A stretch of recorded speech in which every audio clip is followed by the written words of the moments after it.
del país a participar enviando sus experiencias sobre educación para la paz.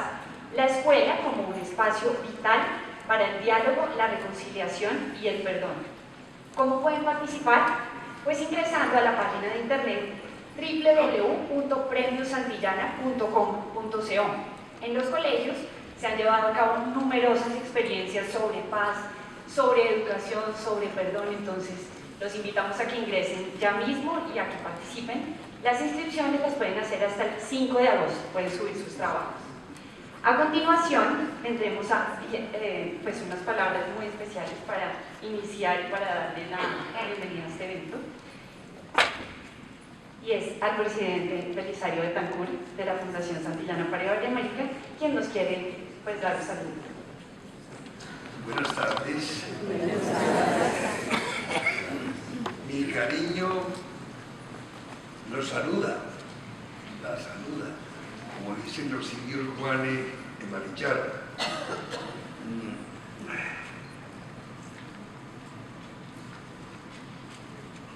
La constante en la historia es la paz. Para recuperarla cuando ha sucumbido bajo los escombros de la guerra o para afianzarla en los diapasones de la negociación. El telón de fondo no es el ímpetu de la contienda, sino la serenidad de la reconciliación. La guerra herrumbrosa ha existido siempre, pero siempre ha sido más larga la creatividad de la paz. Más fulgurante, sin duda, el cuadro de Aquiles, cuando en la Ilíada se despide de su amado Patroclo para ir a la batalla final contra Héctor, el rey de Troya, que el sucesivo combate de Ulises para regresar a su Ítaca desdibujada, así los dioses evocados por Cavafis le brinden sabiduría a cambio del arduo y parsimonioso camino hacia su Penélope adorada y añorada en Ítaca. Homero exalta el coraje del guerrero, pero Homero glorifica también la prudencia del viajero a través de los raudales del conocimiento. Señoras y señores, los griegos eran pueblos sabios. Hace 2500 años, cuenta Heródoto que para reconstruir a Grecia, después de la guerra del Peloponeso, no buscaron el apoyo de los estrategas del conflicto, sino las reflexiones de un sabio del conocimiento, del Platón que había reducido sus necesidades personales a la mínima expresión con tal de recoger en la academia las lecciones de Sócrates, quien no sabía leer ni escribir, solo sabía pensar. Este foro quiere repetir a escala y a distancia aquellas experiencias de conocimiento expresadas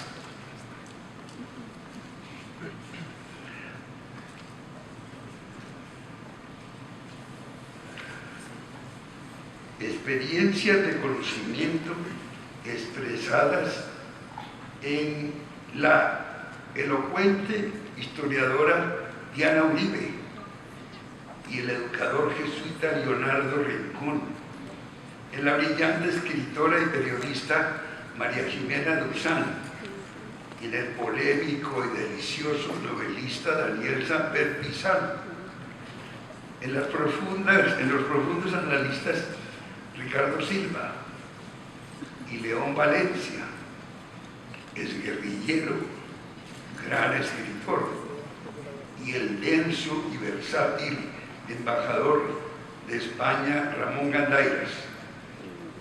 bienvenidas, bienvenidos. El conocimiento se abre como una crisálida.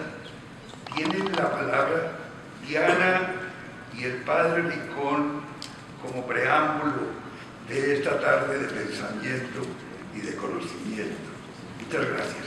Con Diana nos hemos encontrado para conversar sobre este conversatorio y he descubierto en ella, además de todas esos dones que conocemos nosotros, otro don, y es que es una verdadera maestra, que todo lo que conoce siente la obligación de compartirlo con los demás. Diana tiene el encanto de ser una mujer culta, de ser una mujer sabia, porque lo que sabe, como lo acabo de decir, lo transmite con sencillez y con mucha amenidad. Un maestro es alguien que cada vez que uno se encuentra con él le deja una enseñanza para la vida. Y creo que esa es nuestra experiencia con Diana, cuando la escuchamos en la radio, cuando tenemos la oportunidad de compartir con ella. Vamos a hablar del asunto, y el asunto es conflicto, es violencia, es guerra. Palabras aparentemente sinónimas, pero que exactamente no significan lo mismo. Yo pienso que el conflicto es inherente a la naturaleza humana. Toda nuestra vida está marcada por el conflicto. Otra cosa es la violencia y otra, peor aún, que es la guerra.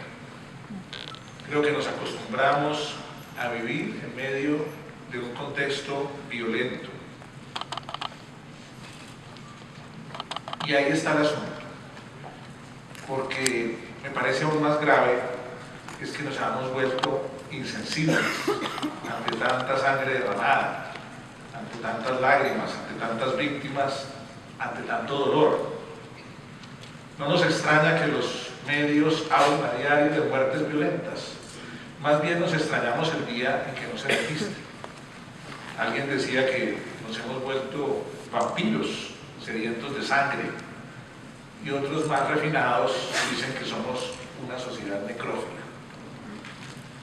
Es difícil, y lo sabemos nosotros por experiencia, encontrar en el país familias, personas que no hayan sufrido de alguna manera los rigores de las violencias, desde la violencia intrafamiliar o la del bullying en la escuela, las sutiles violencias de la vida laboral, la de todos los días en la convivencia humana, la de la inseguridad en las calles, ¿verdad?, que mata por robar un celular, por despojar de unas cuantas monedas, porque no se le miró bien, porque se le atravesó con el auto, y claro, esa otra violencia que generaron las luchas políticas partidistas y después la guerrilla, los paramilitares, el narcotráfico, las BACRIM, más recientemente estas casas de pique.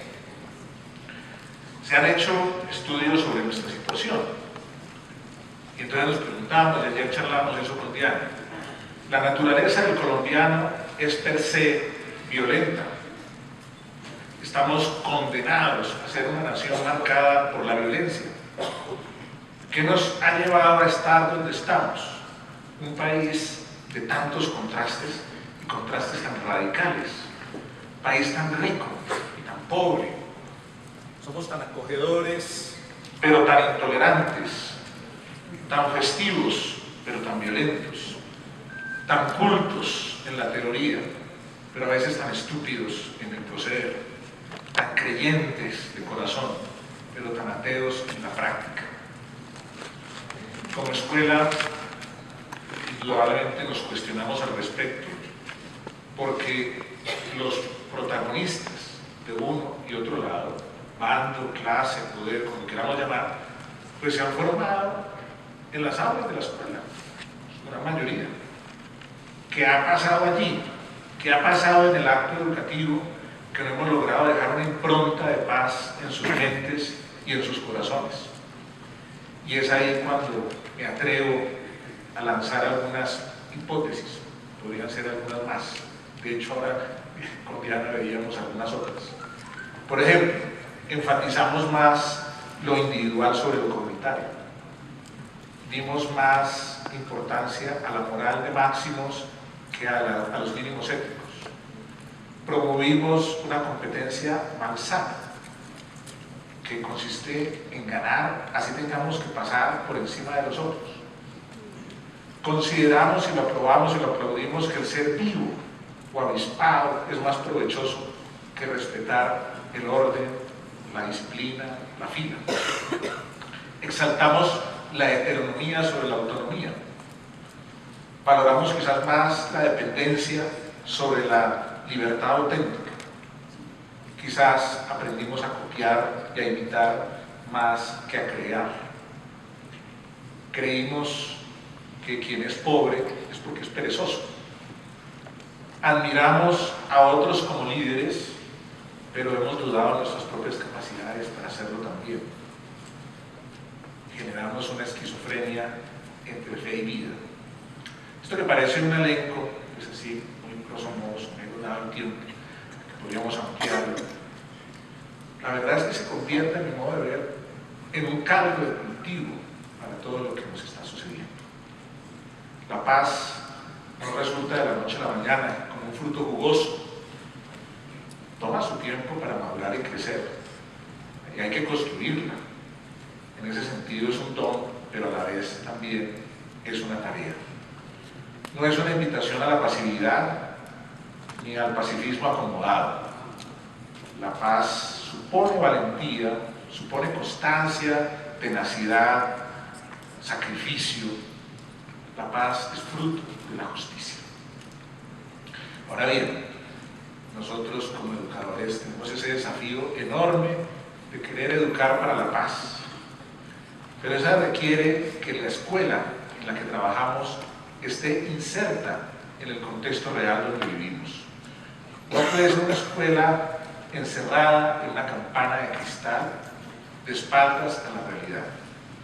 Claro, es mucho más cómodo tener una cantidad de datos en la cabeza que hacer un análisis crítico de la realidad.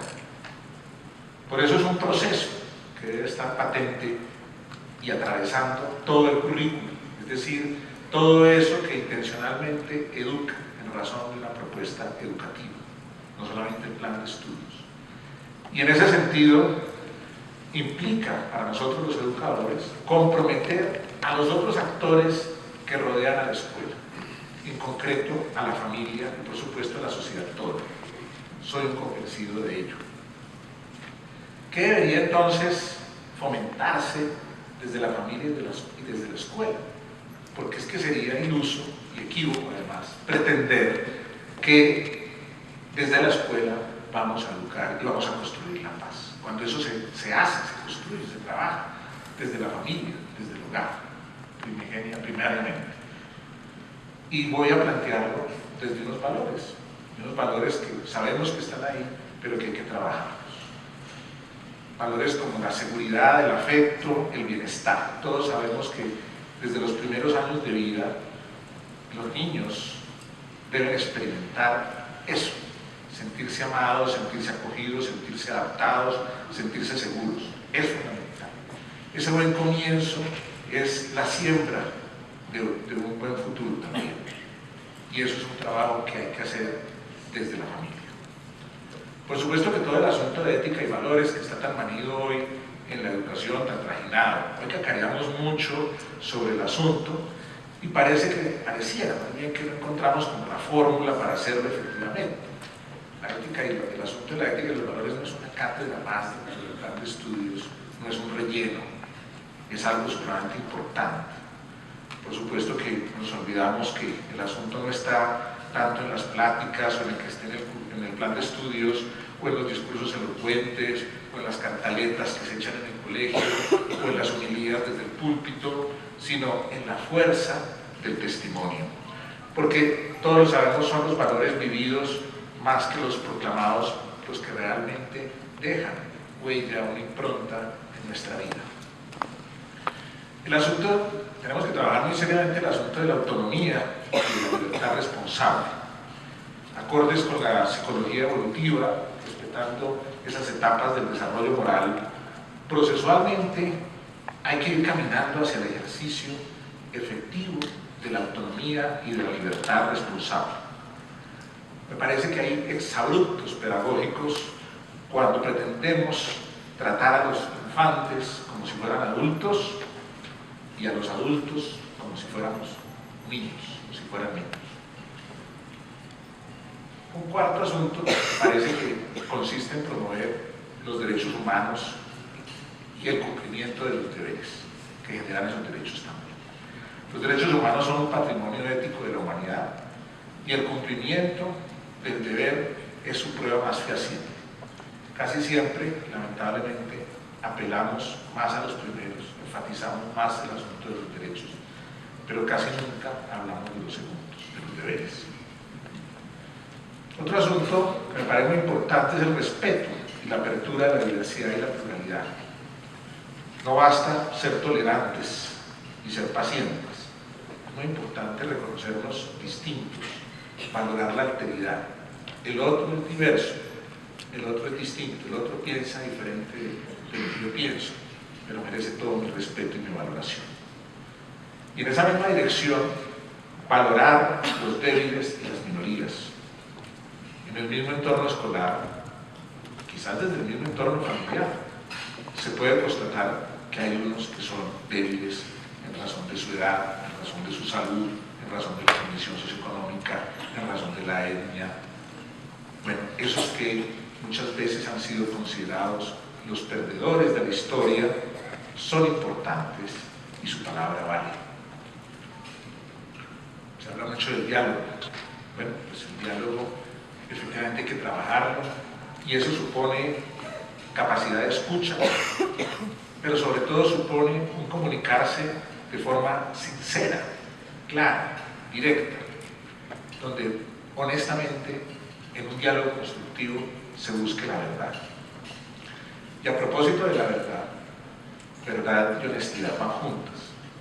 Hay que valorar, promover y felicitar siempre el decir la verdad, cueste lo que cueste. Ser transparentes, diáfanos, honestos, en una sociedad desafortunadamente hipócrita y mentirosa, falsa y engañosa. Antivalores que deberían ser proscritos. La equidad y la justicia. Este mundo fue hecho para todos nosotros y para que todos lo usufructuemos, lo gocemos, lo disfrutemos. Lo que duele, y lo sabemos bien, es que unos pocos quieran tenerlo todo y que las grandes mayorías no tengan prácticamente nada. Nuestro país se caracteriza por ser uno de los más inequitativos del mundo y eso no nos puede dejar tranquilos. En la escuela eso no puede pasar en vano. El asunto de la solidaridad, parece que lo que le sucede a los otros, a nosotros nos afecta irremediablemente. Imposible ser indiferentes ante lo que pasa a nuestro alrededor. No nos podemos acostumbrar a ello. La no violencia activa, trabajaron tanto Martin Luther King, Gandhi, ¿verdad? Para mencionar algunos de sus autores, de sus protagonistas más relevantes. Esa capacidad de afrontar los conflictos sin rodeos, sin diplomacias, no hay que tenerle miedo al conflicto. Hay que ofrecer alternativas, sin agresiones, haciendo sentir la fuerza de la verdad, apelando a esas conciencias aletargadas, cuestionando, poderosos si es necesario, hacer tambalear imperios, lograr conquistas quizás nunca imaginadas. Finalmente pienso yo, podría ser más también, estaba pensando por ejemplo en el valor de la trascendencia, la condición de cura, pues hace que no haya duda el asunto de la trascendencia como una de las dimensiones esenciales del ser humano, muy importante.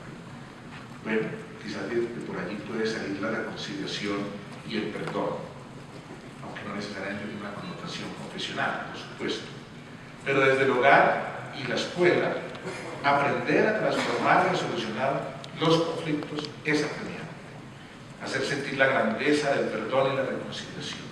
Exaltar la nobleza de quienes son capaces de hacerlo. Hacer notar esa interna satisfacción que produce volver al encuentro del otro, con el otro, ese otro que era mi enemigo, ese otro que yo no toleraba, ese otro que yo no aceptaba es el otro que me hizo daño y que puedo respetar, que puedo aceptar, que puedo llegar a querer. Si algo de esto se viviese y se pusiese en práctica, pienso yo, creo que nuestras familias, nuestras escuelas podrían ser auténticos, como hemos denominado, territorios de paz, o sea, escenarios donde convivimos seres humanos, siempre débiles también, es verdad, siempre perfectibles, siempre dispuestos a crecer y a madurar.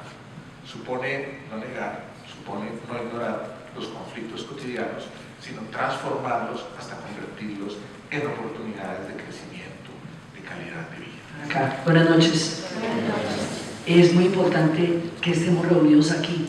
Este es el momento, la hora, para estar reunidos hablando de esto. Es importante saber que esto es trascendental, lo que estamos haciendo acá. Cuando estábamos hablando con el padre Leonardo, lo primero que teníamos en común es que somos educadores. Yo empecé como docente en 9º, 10º y 11. Trabajé mucho tiempo con adolescentes y el trabajar con adolescentes me dio la capacidad comunicativa y de lenguaje para poder hacer asequibles las ideas. Ellos son mis maestros, siempre fueron mis maestros. La paz se verifica en el aula. Es ahí, en el patio de recreo, donde la paz existe o no existe. Es la instancia última de verificación si hay un nivel de convivencia ahí o no. Entonces, yo quería pasar del espacio del aula, sin salirme de ahí, pero pasar del espacio del aula al espacio de la historia. Lo primero que yo creo vehementemente, y lo creo a través de todos los ejemplos históricos que yo vengo estudiando desde hace muchos años, desde antes que para la paz fuera siquiera una posibilidad acá.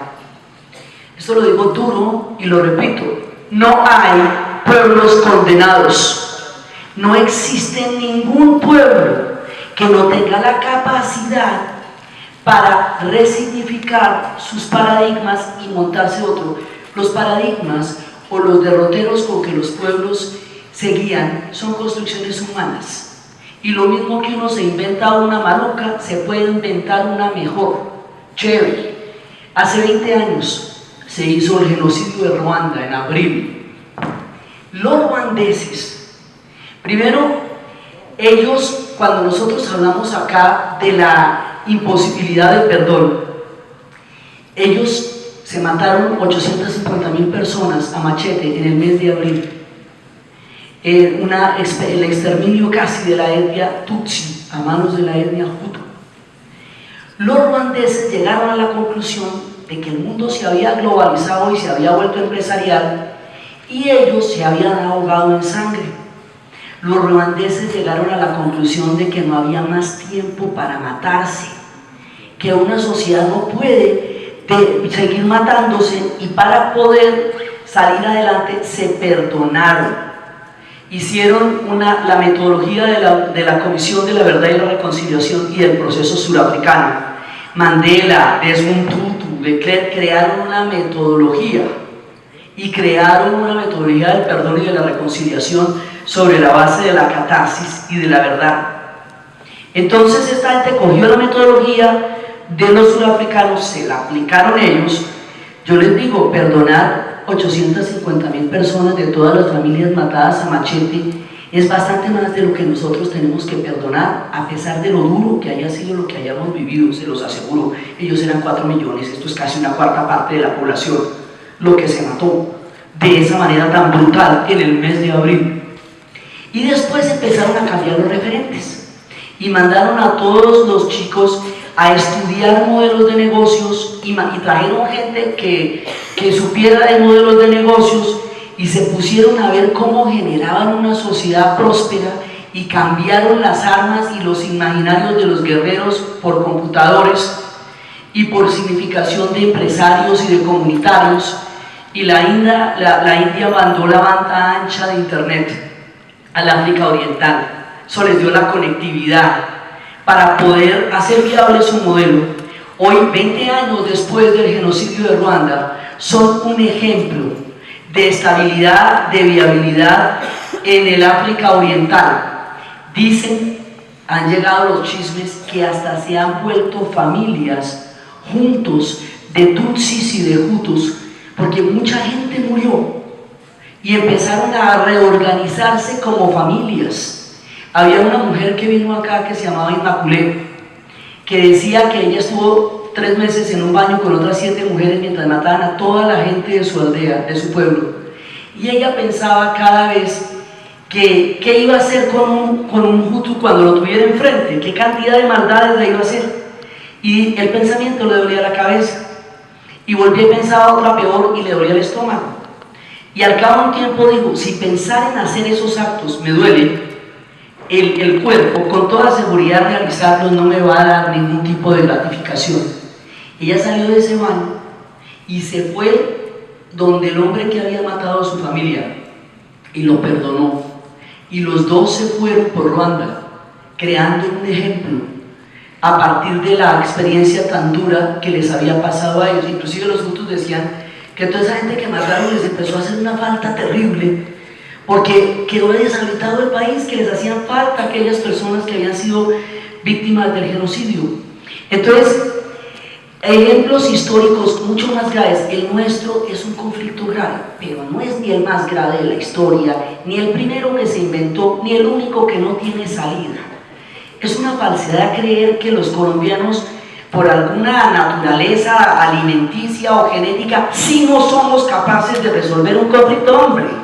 Sí, eso no sostiene el análisis de la razón. O si no se acabaran las guerras, no se habría acabado la Segunda Guerra Mundial ni las cruzadas. ¿Sí? Las guerras se acaban, hay un momento en que se acaban, ¿cómo te parece que sí? Y la gente sale, se acabó la Guerra Civil Española, se acabó. Mata 1 millón de personas en 3 años y 1 millón de exiliados, se acabó. Entonces, hay un momento en que la historia brinda, como estaba diciendo el presidente, la paz.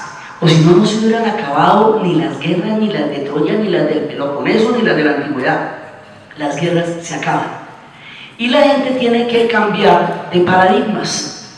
Entonces, eso es una cosa posible y real. En Irlanda, las madres dejaron de querer tener vengadores para querer tener nietos.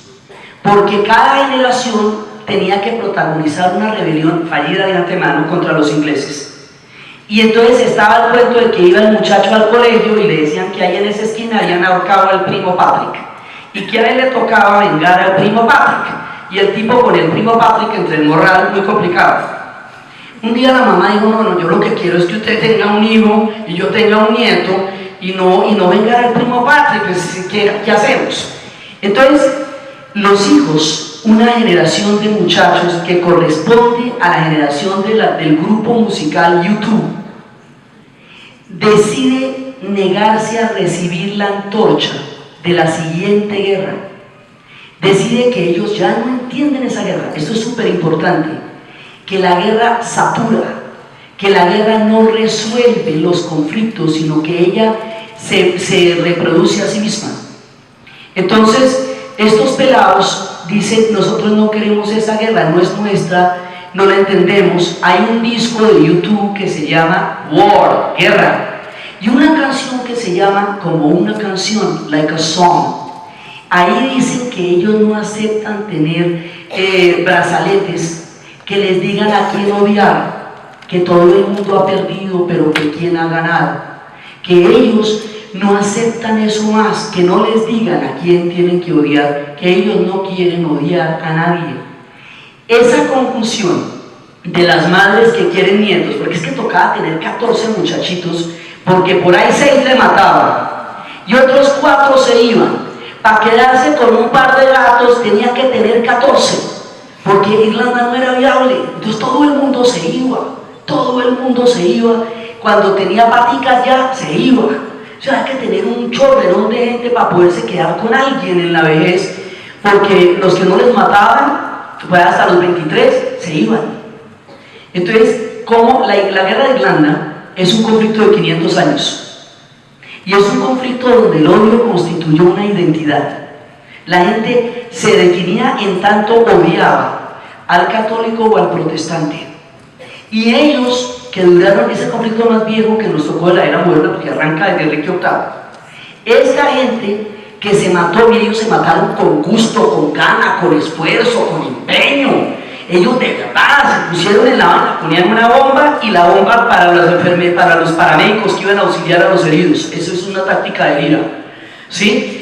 Y la de los paramilitares protestantes, esta de las torturas y todo, ellos de verdad le pusieron entusiasmo a la guerra. Se lo pusieron durante 500 años y llegaron a la conclusión de que no les funcionó, que no era viable, ¿sí? Y pongo ese ejemplo porque es un ejemplo extremo.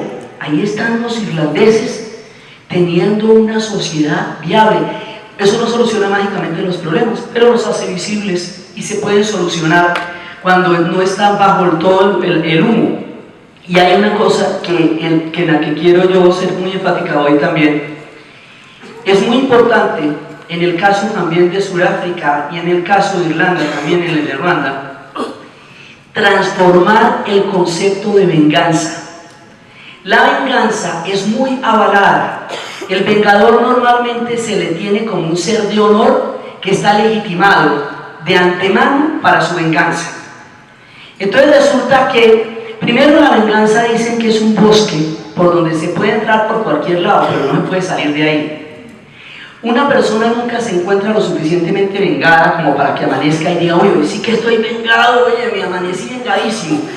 Pero si algún día llega a sentir tal satisfacción, el otro tendrá sobradas razones para empezar la siguiente venganza.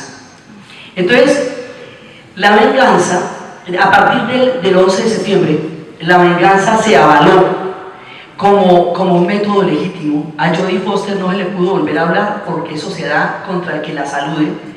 Hubo inclusive películas como la de Río Místico, donde ni siquiera es importante si el tipo era el que realmente había matado a la hija de Champagne, sino que había que vengarse de alguien, aunque no fuera ni siquiera el autor.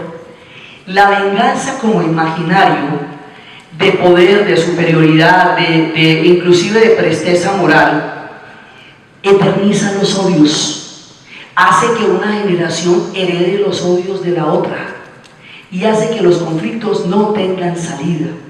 El reguero de venganzas que hay aquí, el que le quitaron las gallinas, con el que le quitaron la tierra, con el que se lo quitó, bueno, ya no se sabe quién fue primero, si el huevo o la gallina, porque ya hace mucho tiempo que el rosario de venganzas se enredó en sí mismo. Los fines y los medios no son separables, decían Gandhi y Martin Luther King. No se pueden tener grandes ideales y ruines métodos. Entonces, el tema de la venganza, y esto en el bullying, y esto en el aula, es, mijito, no se deje. Si a usted le dan, devuelva, porque si no, me la van a velar. Esta educación individualista de que a mi pelado no le peguen, y que para eso mi pelado le pegue a los, es preferible que le pegue a los otros a que le peguen a él, es la simiente de una cadena de venganzas.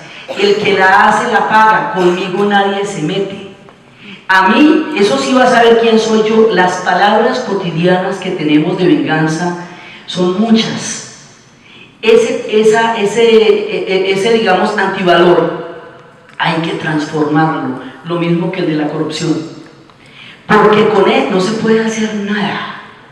Y la manera, los sudafricanos nos enseñaron una metodología. Cuando Mandela sale de la cárcel, él le dice a los blancos que habían hecho un régimen de los más horribles que recuerde la historia humana, el apartheid, los perdono y los necesito para crear una nueva Sudáfrica. Nadie se tiene que ir de aquí.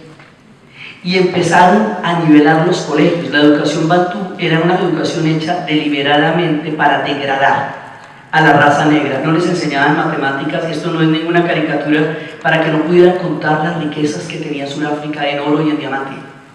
Y a los blancos se les daba una educación de élite. Nivelar esa educación en 20 años, pues todavía eso toma más tiempo, pero empezar por hacer las aulas mixtas.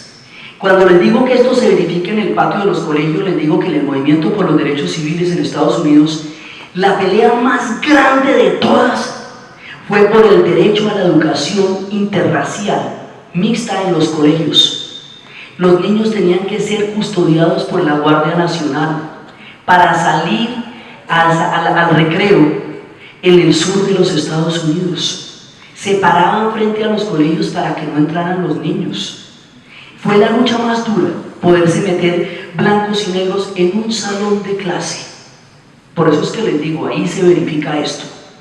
Entonces, bueno, ya se nos acaba el tiempo porque vienen muchas historias, pero yo quería que les quedara claro que no hay pueblos condenados, que la venganza no nos sirve para nada, que en el aula se verifica realmente la viabilidad de un proceso y que esta es una construcción de todos. Ahora, para poder perdonar lo que nosotros vamos a tener que perdonar en el momento en que estemos en ese punto, hay que empezar por perdonar a los hermanos y al primo, porque es que si usted no puede perdonar al amigo, pues más difícil le va a quedar perdonar, digamos, cosas grandes.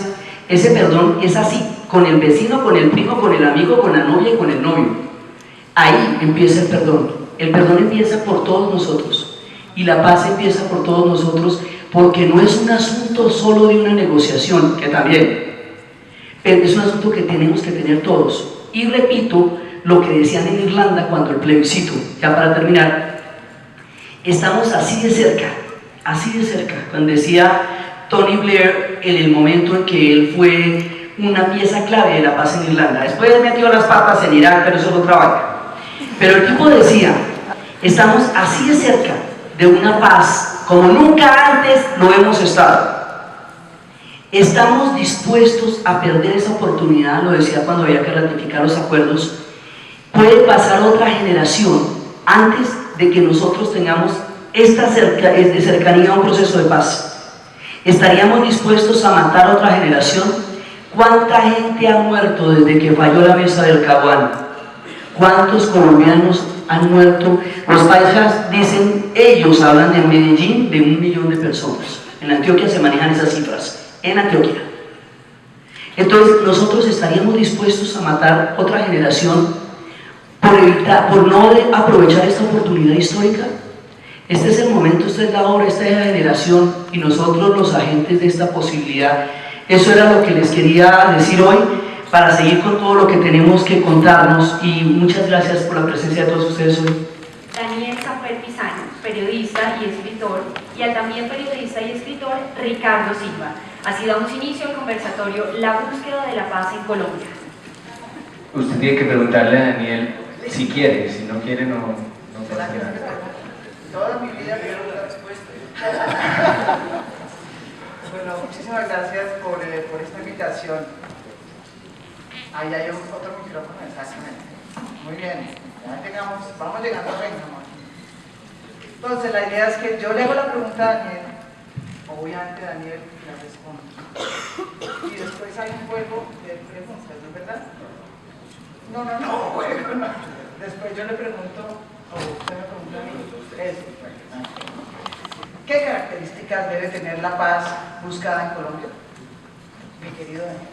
Muchas gracias, buenas noches. Antes de responder esta pregunta, yo les voy a contar que ayer fue el 9 de julio, ustedes saben, el 9 de abril.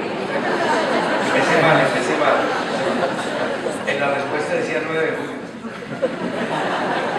Fue 9 de abril y se cumplieron 66 años de aquella jornada trágica en que fue asesinado Jorge Eliezer Gaitán.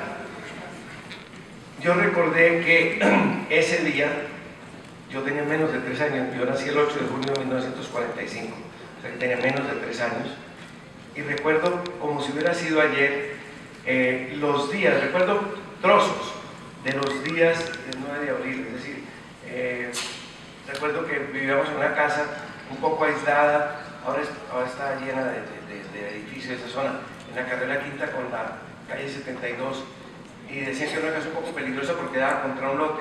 Entonces recuerdo que mi papá puso contra las puertas unos alacenas y sillas y sofás por si asaltaban la casa.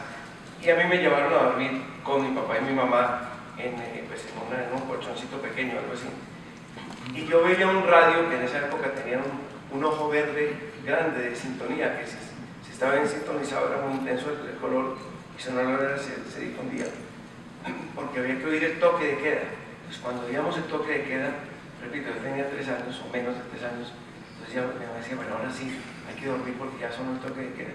Este es el recuerdo más antiguo que tengo, y ya era un recuerdo de una jornada violenta.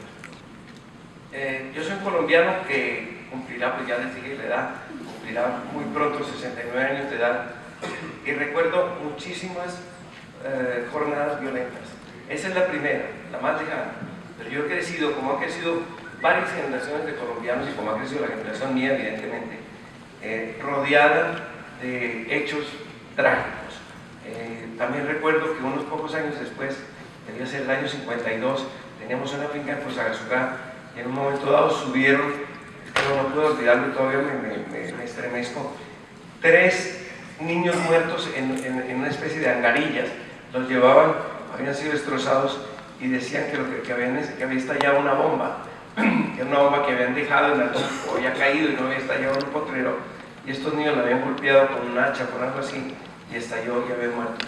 Y también recuerdo que por esa misma época, en la misma finca Fusagasugá, llegaron un día unos tíos míos desde Bogotá y le dijeron a mi mamá, en esa época, en ese momento mi papá estaba, él trabajaba en una empresa internacional, entonces no estaba en Colombia, le dijeron, mete todas las cosas entre el carro y mete los niños, éramos 3 en esa época, porque nos vamos para Bogotá, porque resulta que están bajando los chulavitas. Lo digo con absoluta desapasión, no estoy militando en ningún bando ni nada.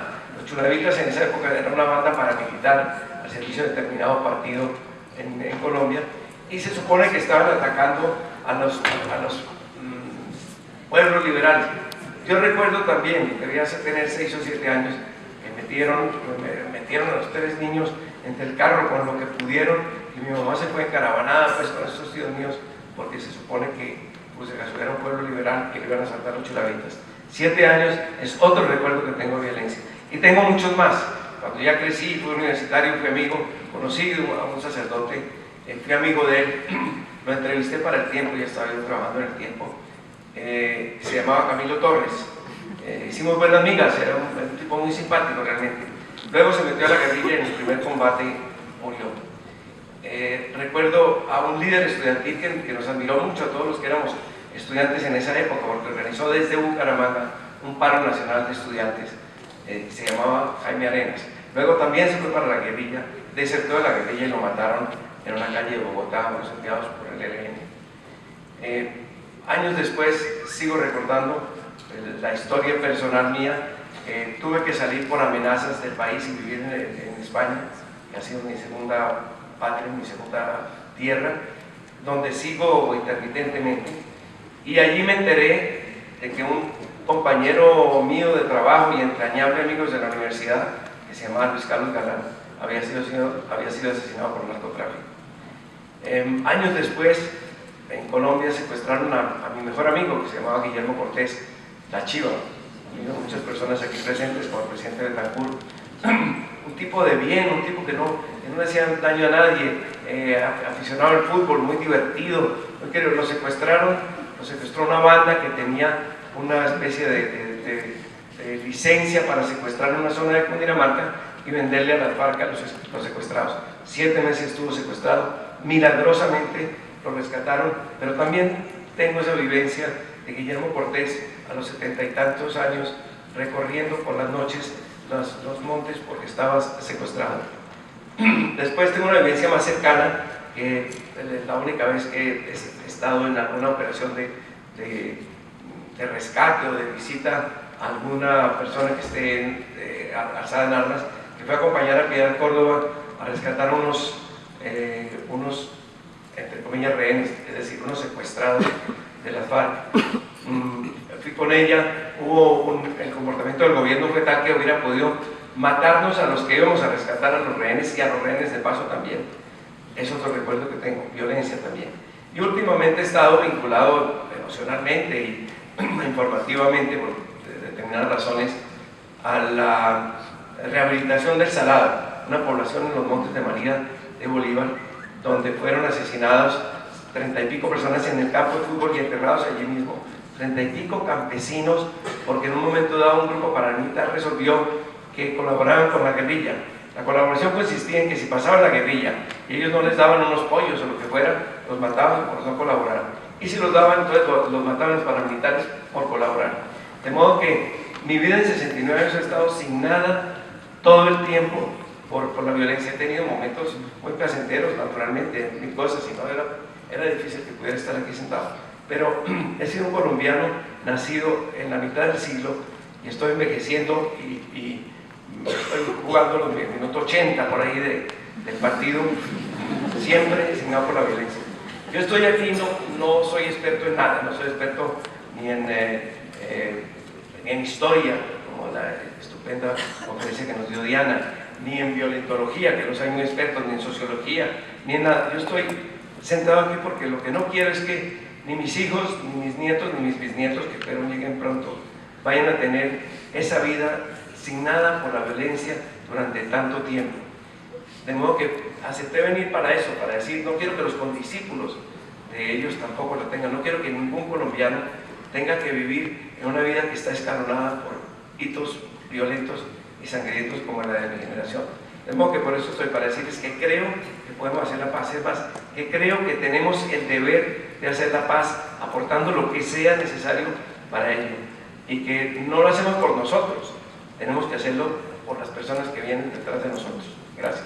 ¿Cuál ha sido su experiencia personal y profesional en el proceso de búsqueda de la paz en Colombia? Bueno, muchísimas gracias. Yo infortunadamente no les puedo contar como Daniel qué pasó el 9 de abril porque no había nacido. Pero desafortunadamente me ha tocado pasar muchos dramas. He padecido la violencia en carne propia y yo diría que soy una sobreviviente de esta guerra, y como todas las sobrevivientes de esta guerra, de muchas formas, de muchas maneras, durante toda mi vida. Tengo 53 años y nunca me imaginé que me iba a golpear la vida como me golpeó, pero me golpeó. Soy parte de lo que me pasó, de lo que me ha pasado, y de alguna manera me sintonizo con todas las personas que han sido víctimas en esta guerra. Diana decía que las guerras terminan. El drama de la guerra colombiana es que para muchos terminó, para muchos, es más, para muchos no existe. El gobierno del presidente Uribe dice que ellos ganaron la guerra y que no hay guerra, y que ya no hay guerra. Para otros la guerra persiste, existe. Y en el fondo, yo, después de ver tantas cosas, yo sí creo que la guerra sigue y que cada vez la vemos menos, ¿sí? Y que uno de los problemas que tiene esta guerra en Colombia, a diferencia de todas las guerras que yo he conocido, del siglo XX por lo menos, es que es una guerra que cada vez se ve menos. ¿La vemos quiénes? Las que somos víctimas de esta guerra. Yo hoy estuve en una reunión de víctimas y me impresionó, porque cuando ustedes se encuentran y cogen todas las encuestas que hay hoy, cojan cualquier encuesta, y según los encuestadores, que son los que ahora nos dicen cómo pensamos los colombianos, cosa que es totalmente absurda, porque no es cierto tampoco, es una fotografía manipulada, como decía, creo que era Laureano Gómez, yo no sé quién decía que a él le gustaban solamente las encuestas que se podían manipular personalmente, o sea que de resto las encuestas no tenían ningún valor. Pero a lo que yo voy es que en todas esas preguntas, en todas esas encuestas hay una pregunta. La pregunta es, ¿usted quiere la paz? No, la pregunta no es, ¿usted está de acuerdo con el proceso de paz que se lleva en La Habana por el presidente Santos? Desde luego ya es una pregunta manipulada, porque todos los que estén en contra del presidente Santos van a tener la palabra Habana también sugiere. Bueno, total, de acuerdo a las encuestas, a todas las encuestas, los colombianos no queremos la paz, según las encuestas. Pero yo les quiero decir una cosa, yo me la he pasado en este país, he cubierto todos los procesos de paz en carne propia, comenzando por aquí el del doctor Belisario, presidente de Betancourt. Es más, me acuerdo, y voy a hacer una infidencia, creo que estaba con usted también en la casa presidencial cuando el propio presidente nos dijo, venga que tenemos que contarle, quiero contarle algo, y nos llevó al baño. Y me dijo, nos llevó al baño y nos llevó al baño, si era con usted. Solamente se acuerdan de Pablo. Yo del baño con usted no me acuerdo. Con el presidente sí, pero con usted no. El presidente nos dijo, nos contó algo que pues no les voy a contar, pero nos llevó al banco porque tenía el temor de que lo fueran a escuchar, ¿sí? de que lo estuvieran escuchando, ¿sí? Como hoy le pasa al presidente Santos, es exactamente lo mismo. ¿Por qué? Porque estaban buscando el proceso de paz, estaban buscando la paz. O sea, esto no es una cosa, pero digamos, no solamente eso, yo he cubierto ese proceso, me tocó ver todo lo que pasó con el proceso de la Libia, me tocó ver todo el proceso que pasó con el M-19 y también fui víctima de todo este proceso que pasó, no solamente a raíz de los procesos de paz, sino lo que nos pasó con Pablo Escobar y el narcotráfico, su alianza malévola con todos estos grupos de extrema derecha. Padecí en carne propia Guillermo Cano, toda la gente que yo conocí, o sea, la idea de que nosotros queríamos este país cuando yo era joven, tenía 15, 16 años, 17 años cuando entré a la universidad, yo decía, bueno, este país puede cambiar, este país puede hacer cosas distintas, y resulta que me estrellé con este país monstruoso en donde se estaba incubando esta violencia que todavía hoy no cesa.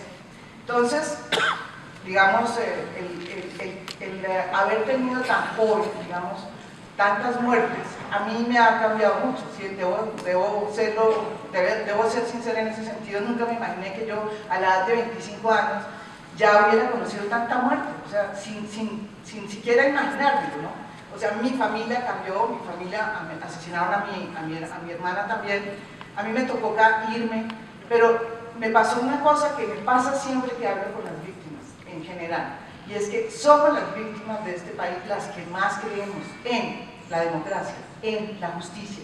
O sea, es increíble, por alguna cosa que nos pasa a nosotros no nos volvimos como los violentos, nosotros no nos volvimos como los victimarios, nosotros no nos volvimos como la gente que piensa que todos se soluciona montando un grupo paramilitar, ya sea de izquierda o de derecha. Y esa es una de las cosas que yo he aprendido, afortunadamente, desafortunadamente a punta de coñazo, perdón la frase, no, en serio, a punta de cosas que yo no debía, o sea, yo hubiera querido aprender todo esto de una manera mucho más civilizada, pero me imagino que las guerras no son civilizadas, sino que nos degradan, como dice Hannah Arendt. Y lo que sí he encontrado yo es que nosotros como sociedad, yo como periodista, mi importancia, o sea, mi valor, mi aporte, es el de hacer consciente cada minuto que me queda o me resta de la vida, de que esto es una guerra, primero, de que sí hay una guerra, que hay un conflicto, ¿sí? Y que el conflicto nos está distorsionando todo, porque el conflicto está estratificado, aquí a las víctimas se les estratifica, ¿sí? Aquí hay víctimas de primera y de segunda clase, ¿sí? Aquí no se ve eso. Yo creo que la principal labor que tenemos nosotros, pedagógica, como periodista, es decir, mire, esto es una guerra que nos está distorsionando, nos está convirtiendo en seres inhumanos, nos está convirtiendo en seres, ustedes no se imaginan, por ejemplo, que puede pensar la cantidad de víctimas que hay o que ha habido de atentados contra el ácido, que han tenido que ver incluso con el conflicto armado. Con el conflicto armado, hay una mujer impresionante a la que yo entrevisté hace mucho tiempo, murió Angélica Bello, fue la primera mujer líder que decidió salir a decir, mire, las mujeres somos víctimas del conflicto armado hace 60 años, 70 años, pero por el tema de la sociedad patriarcal nadie nos para bola. Fue la primera mujer que sacó a las mujeres que han sido víctimas del ácido, las sacó, las volvió unas lideresas, como dicen ahora, que me suena tan feo esa palabra, y me impactó esa capacidad, ese liderazgo de esta mujer. Pues esta mujer no pudo, se suicidó. ¿Y se suicidó por qué? Nadie le importó, nadie sabe quién es Angélica Bello, nadie sabe quién es Angélica Bello. Y esa mujer es una mujer muy importante, que fue revictimizada por la sociedad, que nunca vio, nunca oyó. Ese es el gran dilema que tenemos cuando vivimos en una guerra. Y por eso, ya para terminar, antes de que termine, es que hoy tuve un día de víctimas de víctimas con toda la gente que se siente tan incomprendida. Y es decir, que no nos acostumbremos a que si aquí no pasa nada, pensemos que no pasa nada, ¿sí? Este país es un país que hay que mirar más allá de lo que nos están diciendo los políticos, los empresarios, ¿sí? Este país es un país en guerra. Hay gente que hasta hace 5 años estaba diciendo que había que negar que incluso había conflicto, ¿se acuerdan? Sí. Bueno, ya ahora podemos decir que hay conflicto. Ahora hay que decir que este conflicto es un conflicto del hijo de madre, ¿sí? Es inmenso, ¿sí? Y que hay que solucionar. Y aquí, para. Si no,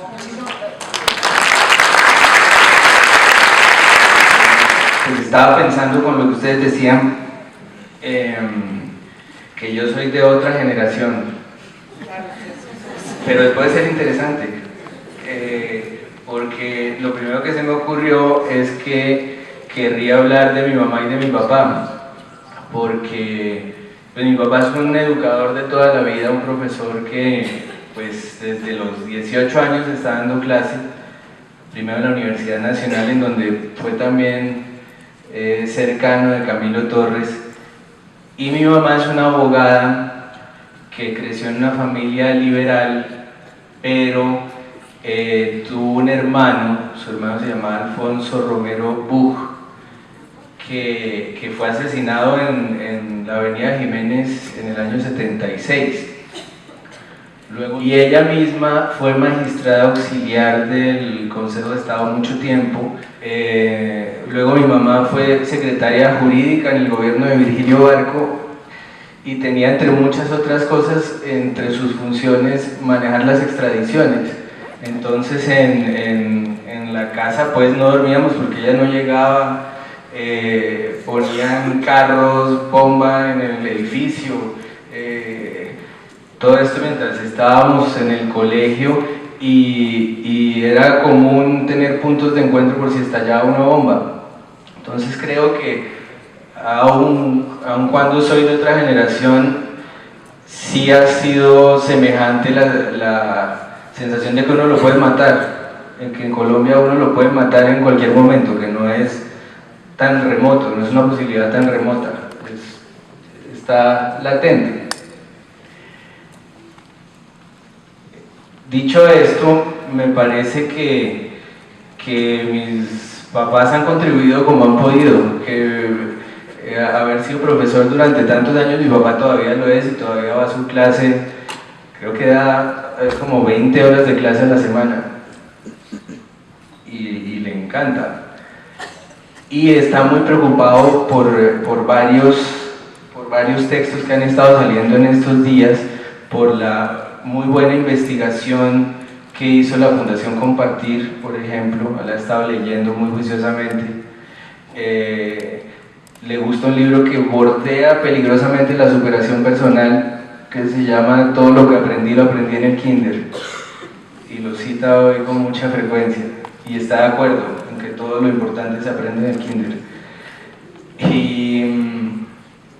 Y también me envió por email hace 2 días un artículo de Rafael Argullol sobre la universidad y sobre cómo hoy día no sirve para nada.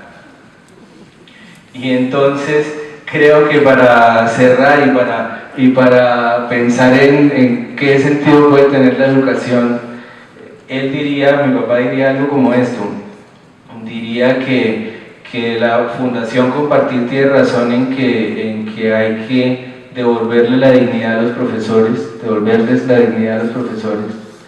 que ese puesto en la sociedad perdió su prestigio, perdió su importancia hace mucho tiempo y no hay nadie que haya tenido la voluntad, aunque está sobrediagnosticado el problema, nadie ha tenido la voluntad de devolverles a los profesores su lugar, su dignidad, en términos de salario, en términos de preparación, de respeto.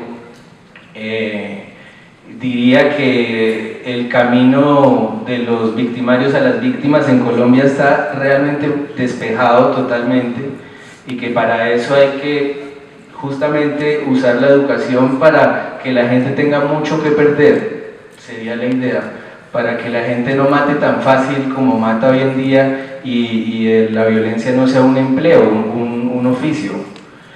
Que citaba María Jimena Hannah Arendt, y a mí siempre que pienso en el problema de Colombia, pienso en la expresión la banalidad del mal, como el mal que se hace en Colombia porque sí, por oficio, porque uno puede entrar a la guerrilla como un trabajo o a los paramilitares como un trabajo, y creo que la única manera de que esa no sea la mejor opción o la única opción es que haya una educación que de verdad consiga la equidad en la sociedad, y para que esa educación funcione, repito, creo que el camino directo es devolverles la dignidad a los profesores y que los profesores vuelvan a ser el centro de la sociedad, el personaje más importante de ahora. Hoy en día es una especie de niñero a quienes los padres de familia tratan como si ellos fueran sus clientes, y son absolutamente despreciados. Yo fui profesor 5 años de colegio y vi el proceso de cómo fue cayendo el respeto por ese oficio, y creo que es la manera que tendría de conectar para estar a la altura de mis papás. Lo que yo trataba de hacer, porque durante muchos años fui mucho más escritor que periodista, y pasé muy feliz inventándome ficciones. Lo que he hecho en estos últimos años es ser un poco más periodista y estar más atento de la realidad y tratar de decir todo lo que veo tal como lo veo. Eso ha sido mi contribución.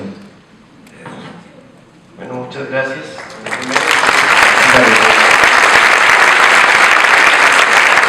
Siguiendo con nuestra agenda, tenemos ahora el conversatorio La Paz y la Cohesión Social con el director de la Fundación Paz y Reconciliación, León Valencia, y Ramón Gandarias, embajador de España. No, muchísimas gracias. Yo creo que estoy aquí simplemente porque el presidente Belisario Betancur es tan encantado y tan estupendo que ha dicho que, bueno, pues ¿por qué no tener a un embajador de España, aunque sea Ramón Gandarias? O sea que, presidente, muchísimas gracias. Y bueno, pues es un tema que claro, en España nos interesa profundamente. España es un país que ha sufrido muchas guerras civiles. Muchas guerras civiles. Yo creo que hemos tenido 5 guerras civiles. Hemos tenido 3 guerras civiles carlistas, la guerra civil del 36 al 39, y quizás, a lo mejor ustedes están en desacuerdo probablemente, pero la guerra de independencia de América, pues en cierto modo fue una guerra civil entre españoles. Pero no es muy correcto. Pero bueno, no, lo que les quiero decir, y no quiero provocar más, es que, bueno, pues que nos ha costado muchísimo, ¿no? En España la reconciliación, la armonía y el perdón. Ha sido muy duro, muy difícil y muy largo. Ha tenido que morir el dictador Franco. En fin, la sociedad ya había evolucionado incluso antes de su muerte, pero ha sido después de eso que hemos empezado el gran proceso de reconciliación, de perdón y de conciliación nacional. Y eso pues ha costado mucho trabajo, mucho esfuerzo, y es un esfuerzo cotidiano. O sea, no, me lo decía hace un momento, ¿y ustedes en España ya han logrado superar esto? Pues la paz es que la reconciliación y el perdón y la integración es un esfuerzo cotidiano. O sea, nunca puedes decir que ya lo has logrado, ¿no?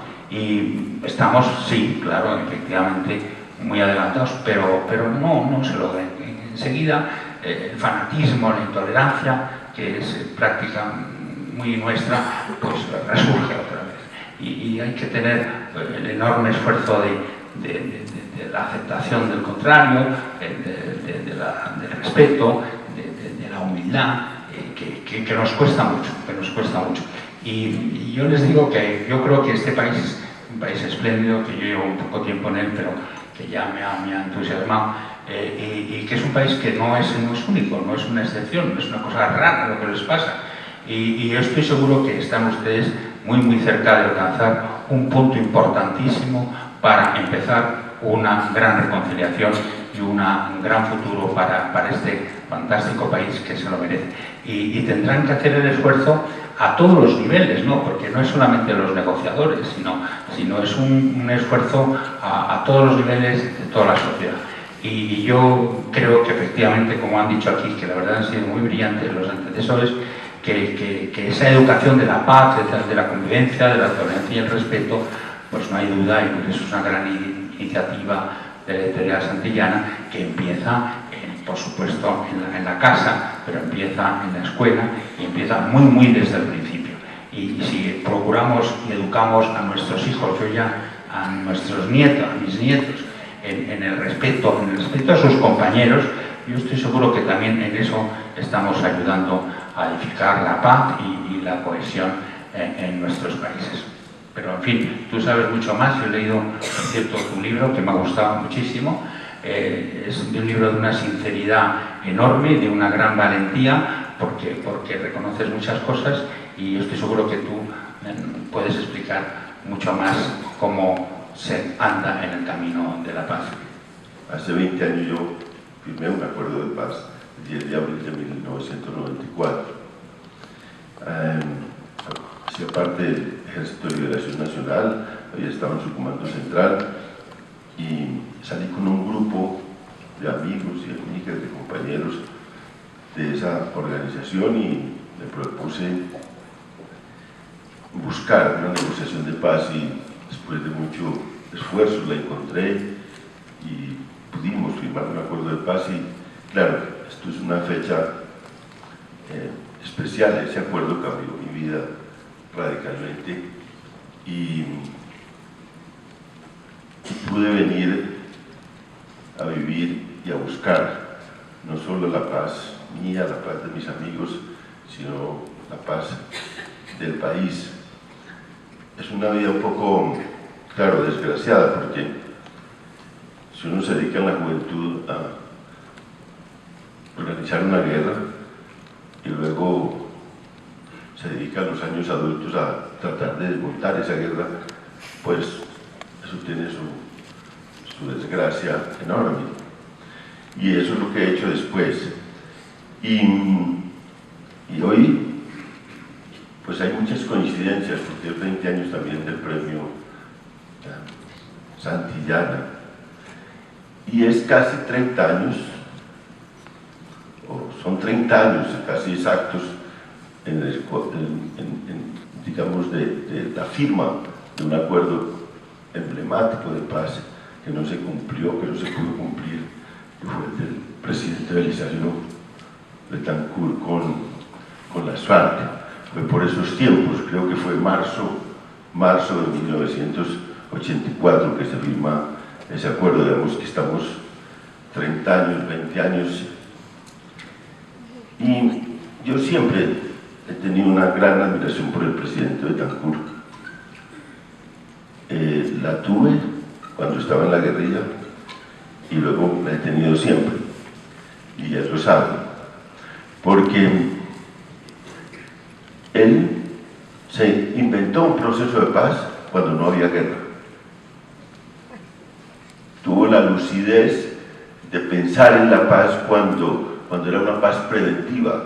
Era la idea de que parar la sangre antes que se derramara en este país. Y eso es más lúcido, mucho más lúcido que parar la guerra cuando está la guerra, como está ahora, como estuvo en los años de 1995 a 2005. En el 84, si ustedes miran, si alguien mira las curvas de violencia en Colombia, no había esa guerra, y menos había esa guerra cuando él llegó a la presidencia en 1982. Nosotros vivimos del 58, que terminó la violencia, al 78-79, unos niveles de violencia muy bajos y de homicidios muy bajos, y la guerrilla era una fuerza marginal, una fuerza que estaba allá en las montañas, y no había narcotráfico, no había llegado el narcotráfico. Pues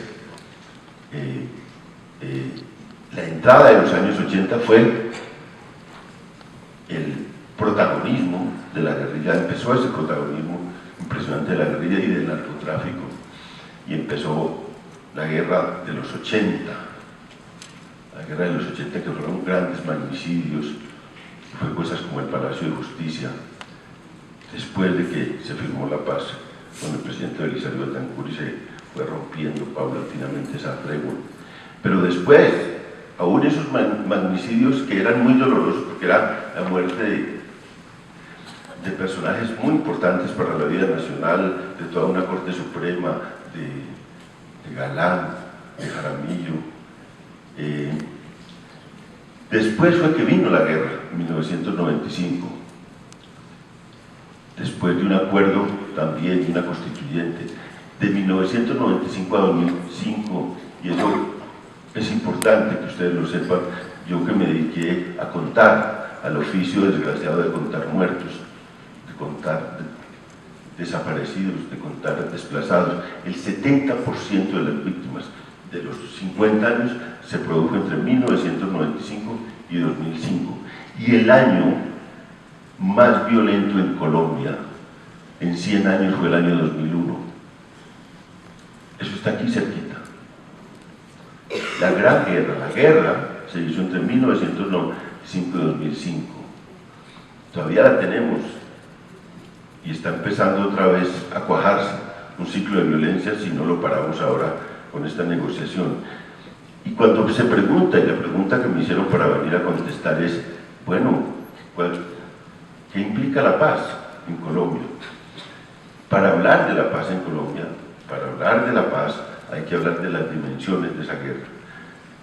La Comisión de Memoria Histórica, de la cual honrosamente fui parte sin merecerlo, porque también ahí tenía un dilema ético, y es llamarme a una Comisión de Memoria Histórica, a mí que había estado en el conflicto. Y este libro que dice el embajador que ha leído, que es Mis años de guerra, lo escribí un poco con dos motivaciones: para responderle al presidente Uribe unas acusaciones públicas que me había hecho, pero también para romper ese dilema. Es el dilema ético de alguien que lo llama a participar en una comisión de memoria cuando estuvo en el conflicto. Es el mismo dilema ético que he experimentado y la misma vergüenza que he experimentado en este ratico que estuve acá, cuando Daniel Samper, cuando Jimena Lozano, cuando Romero hablaban desde la condición de personas que no han estado en la guerra, de personas desde la condición de víctimas de esta confrontación. Yo estaba ya parado o sentado sintiendo que mi condición es distinta. Yo estuve en el conflicto, yo fui líder de un grupo guerrillero.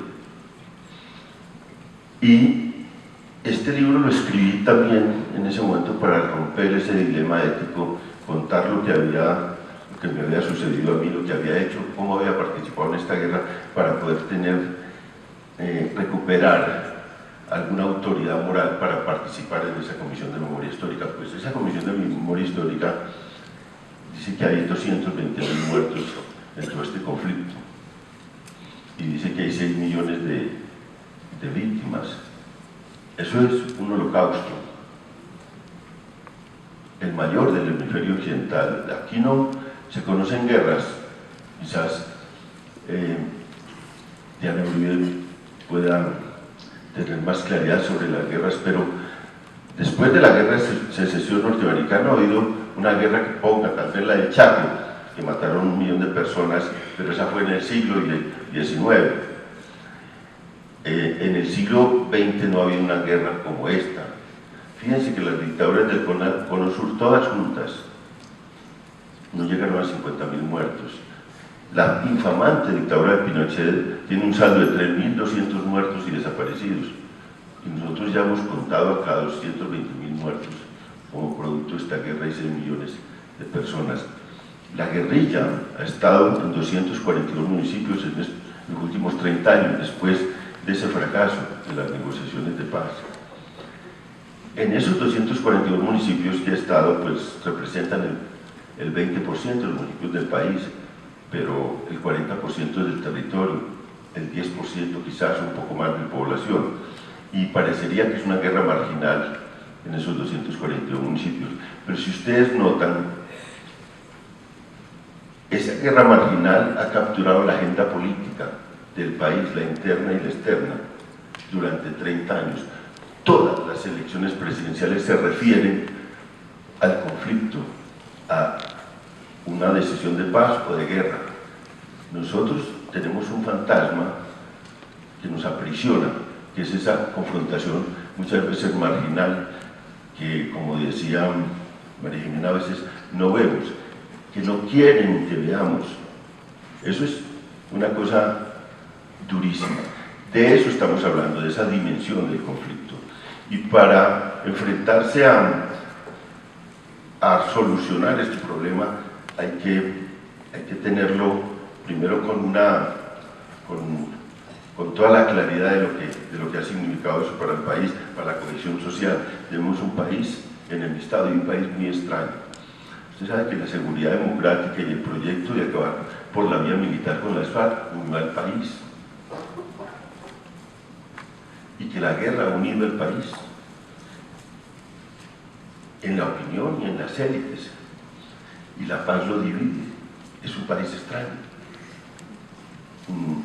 Quizás en ninguna parte puede ocurrir que un hecho tan noble como unas negociaciones de paz dividan el país como lo tienen polarizado y dividido. En cambio, la apuesta de acabar con un actor armado por la vía militar lo una, como estuvo unido el país alrededor del presidente Uribe. Reconozcámoslo. Yo, que tengo una crítica muy dura al presidente Uribe, reconozco eso, que el país se unió para acabar con las FARC por la vía militar y se divide para acabar con las FARC por la vía negociada. Es extraño, ¿no? Ese país es el que tenemos, un país fracturado. Y generar un proyecto de cohesión social es generar un propósito nacional. Generar un propósito nacional. Y un propósito nacional noble. El propósito de acabar con otra fuerza por la vía militar puede ser un propósito incluso legítimo, pero no es un propósito noble. Un propósito nacional es un propósito noble. Terminar una guerra y terminar esta guerra en Colombia no es llevar el país al cielo, dice alguien, sino sacarlo del infierno de la guerra. El reto que tenemos ahora no es llevar este país al cielo, es sacarlo del infierno. Y después veremos cómo tramitamos nuestros conflictos, nuestras angustias, cómo transformamos esto políticamente, cómo los transformamos socialmente, cómo hacemos redistribución de riqueza. Para mis amigos de izquierda, que a veces sienten más el tema económico, los TLC, toda la inequidad, yo siempre les digo, no se engañen. Eso, que es tan importante para los marxistas, que ha sido tan importante para la izquierda mundial, eso es secundario en Colombia. Lo principal es terminar esta guerra, porque, y ahí yo quiero terminar con esto, yo tengo siempre que explicar por qué me metí a la guerra. ¿Por qué me metí a la guerra de las manos de unos curas en el suroeste de Antioquia, en una tierra cafetera, y de las manos de un obispo? Yo no tenía ninguna venganza, yo no había sufrido ningún acto de violencia en mi familia, no era producto, digamos, de ningún resentimiento. Me metí porque estos sacerdotes fueron con un humanismo cristiano, católico, muy acendrado a trabajar con campesinos, a trabajar con indígenas en la zona. Yo era un adolescente que estaba estudiando y me encontré con ellos para hacer un trabajo social. Y empezamos a ser agredidos después de que acompañamos a estas comunidades indígenas y campesinas a reclamar tierra, a reclamar salarios justos. Y por ahí nos fuimos enrumbando hacia la guerra con estos sacerdotes. Yo me metí porque en esos valores que me llevaron de la teología de la liberación, muy inspirada en Camilo Torres, que ha sido mencionado acá, los principales valores, o los valores que estaban arriba, era la lucha contra la injusticia social, la lucha por la participación, por la inclusión política, la lucha por la dignidad de esos campesinos y de los estudiantes con los cuales compartíamos. Y abajo estaba la vida en la escala de valores. Uno estaba dispuesto, nos enseñaron la teología de la liberación, la idea de que estas causas eran tan nobles que obligaban a arriesgar la vida propia, lo cual es muy importante, o a cegar la de los demás. Y yo, con esa escala de valores que me enseñaron estos sacerdotes, me fui a la guerra. Y en la guerra descubrí que realmente nada es más importante que en la vida, viendo morir a mis amigos, viendo caer la gente y viendo agredir a personas que eran para mí muy caras, que eran afectos muy grandes. Por ejemplo, en mi propio grupo, estando yo el comandante de ese grupo, asesinó a un obispo en Arauca, Monseñor Jaramillo. El ELN, mi grupo que yo comandaba, asesinó a un obispo en estado de indefensión, con el argumento de que era aliado de los militares, que era un personaje de derecha que hacía propaganda contra la guerrilla. Ese día se rompió algo en mi corazón de una manera impresionante, y ese día yo creo que definió mi salida de la guerrilla. Porque eran los mismos argumentos que estaban utilizando acá para matar a los de la Unión Patriótica, que eran aliados de las FARC, que pensaban como las FARC. Y yo les dije a los del grupo, que era el Frente Domingo Laín, oiga, mire qué villanía la de ustedes. Eso mismo es lo que dicen allá frente a nuestros compañeros que están haciendo política sin armas. No sabía una frase que después aprendí y que simboliza mucho en una guerra: la condición de víctima no la da la indefensión, no la inocencia. La condición de víctima la indefensión, no la inocencia. A los de la Unión Patriótica, que tenían nexos reales con las FARC, que tenían ideologías compartidas con las FARC porque habían surgido de un proceso de paz, no se les podía matar porque eran parlamentarios, porque eran dirigentes políticos que estaban en la vida. Si había algo contra ellos, había que perseguirlos legalmente, judicializarlos. Y ese hecho para mí marcó la salida, pero marcó un cambio de valores también. Y es lo más importante, es la vida, está por encima de la justicia social, de cualquier valor de esos, y por eso me vine a la paz.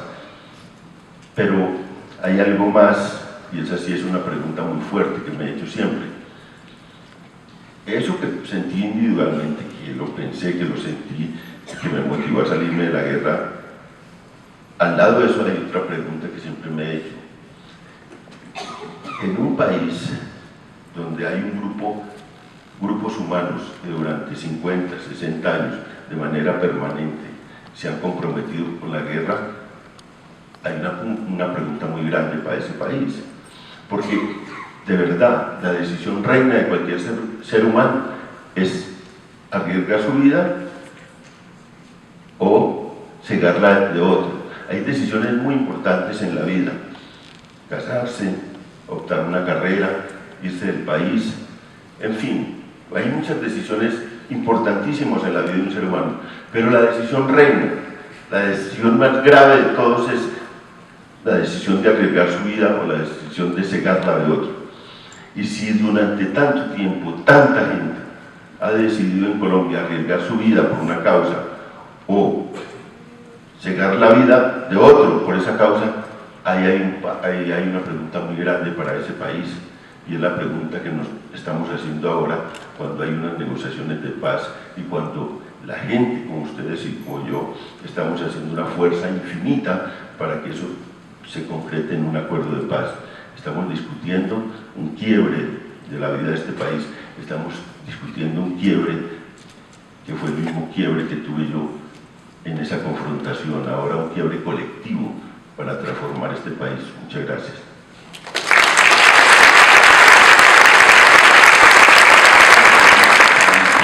Es muy emocionante y muy bello. Y un mensaje de esperanza, porque es un gran país Colombia. Desde luego, poco tiempo que llevo, presidente, tú siempre me has transmitido el gran amor por este país y realmente lo merece. Muchas gracias.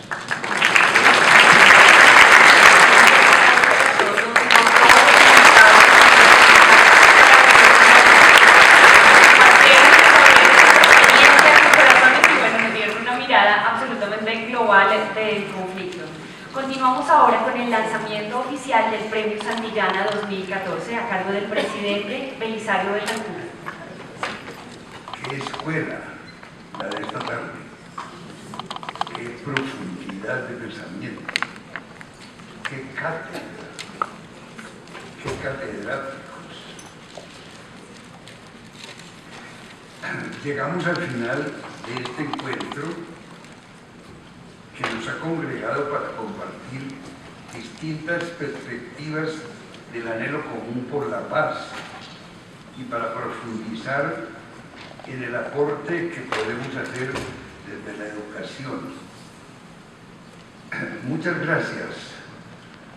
gracias por el espectáculo de inteligencia y de rigor analítico y científico al que acabamos de asistir. En uno de sus ensayos, Edmund Husserl, el creador de la fenomenología, advierte que el deber ser del ser humano, pero sobre todo el deber ser del profesor, del filósofo, trasciende toda instancia de individualidad y asume la dicción de la generalidad. Es decir, que actúa, como los expositores de esta tarde, actúan como un funcionario de la humanidad. Los expositores de esta tarde, funcionarios de la humanidad. Para el Premio Santillana, durante 20 años hemos intuido con anticipación las exposiciones de esta tarde, para las de entonces y para las del presente. El Premio Santillana de Experiencias Educativas 2014, que hoy lanzamos, se denomina Educación para la Paz de la Escuela, espacio vital para el diálogo, la reconciliación y el perdón, y es una oportunidad para difundir las tareas alusivas que realizan docentes, coordinadores y directivos de las instituciones educativas en todo el país. Con esta nueva edición del premio, la Fundación Santillana para Iberoamérica reafirma el compromiso que desde hace ya largos años ha adquirido con la educación. Los invitamos a enviar sus experiencias desde mañana y hasta el 5 de agosto a través de la página web del premio.